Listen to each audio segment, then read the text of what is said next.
Aujourd'hui, on va parler d'un sujet sensible. Je m'excuse d'avance si la vidéo va être longue, mais on m'a demandé une vidéo explicative et je vous la fais. Et ça va être très long parce qu'il y a beaucoup de choses à dire. Déjà, il faut savoir que ma sœur a perdu 6 kilos en un mois. C'est juste énorme. Elle est allée au médecin 3 fois. Le médecin n'a rien trouvé, a fait des analyses de sang, mais n'a rien trouvé. Le 9 février 2023, elle n'arrivait plus à respirer. Donc elle est allée aux urgences, dans l'hôpital le plus proche. Je vous passe un petit peu les détails, mais elle avait une basse tension, etc. C'était vraiment compliqué.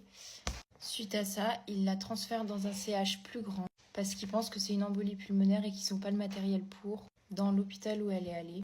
Arrivée dans le CH plus grand, l'état de ma sœur se dégrade, et en vous passant les détails, il décide de la plonger dans un coma artificiel, dont elle ne se réveillera jamais. Suite au coma, il décide de la transporter dans un CHU, donc un hôpital beaucoup plus grand et le plus proche. Le matin, ma sœur m'appelle et elle me dit « Le médecin veut nous voir, il convoque toute la famille ». On arrive sur place, moi et ma famille, on attend des heures et des heures et des heures. Et dans ce genre de moment, je vous jure que les minutes sont interminables, on ne savait pas ce qu'elle avait, ni rien.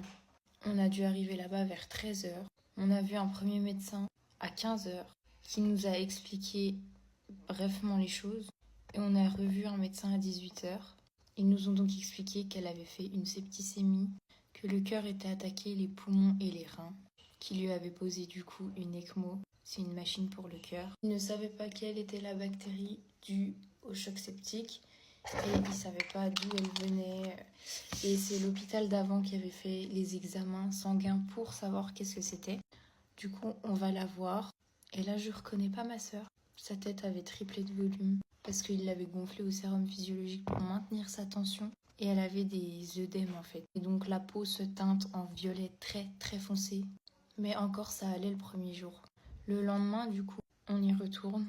Et du coup, le médecin nous explique que la bactérie, c'est un streptocoque, donc on attrape dans une angine blanche. Je fais pas cette vidéo pour me faire plaindre, mais je fais aussi de la prévention. Faites attention à ça, c'est des choses qui arrivent et on n'en parle pas assez. Du coup, on décide d'aller la voir. Et pour information, le médecin nous avait dit qu'elle avait 70% de chance, entre guillemets, de mourir et 30% de chance de survie.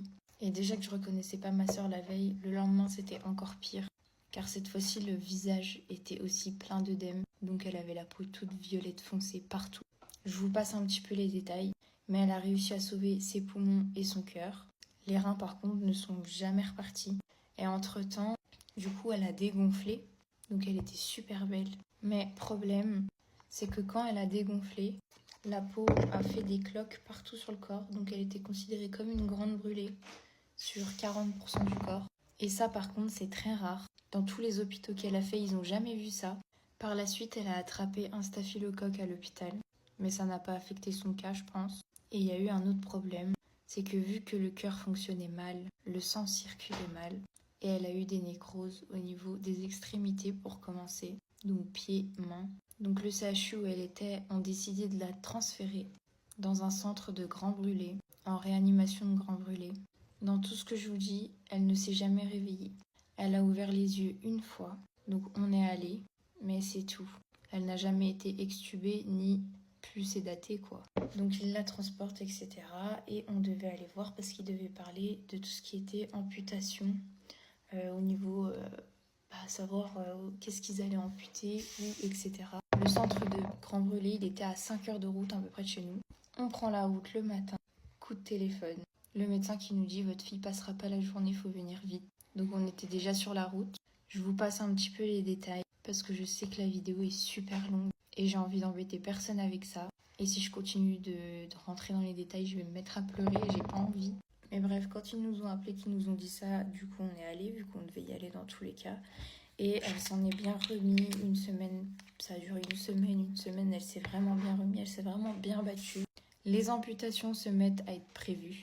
Ils l'amputent donc de la jambe droite, mi-cuisse, le jeudi 23 mars 2023. Et le 24, on avait prévu d'y aller avec ma maman. Donc on y va, tout ça. On arrive dans la chambre. Ma mère fait un pas en avant et elle recule.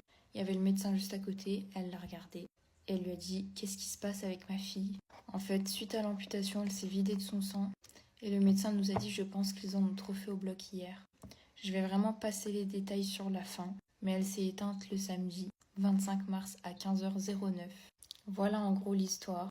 Le streptocoque, ça vient d'une angine bactérienne, et le strepto-A particulièrement, c'est la bactérie mangeuse de chair. Quand vous avez une angine, que vous avez de la fièvre ou quoi que ce soit, demandez bien à votre médecin qu'il vous fasse un test strepto. Parce que c'est vrai que les médecins ils pensent pas forcément à ça tout de suite, mais il y a juste besoin de prendre des antibiotiques et tout se passera très bien.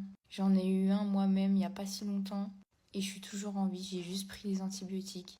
Sur ce, désolé, la vidéo a été très longue, mais faites attention à vous et faites attention à vos proches. On parle pas assez de cette maladie. Moi, avant le cas de ma sœur, j'en avais jamais entendu parler. Sur ce, je vous fais des gros bisous et je vous dis à très bientôt.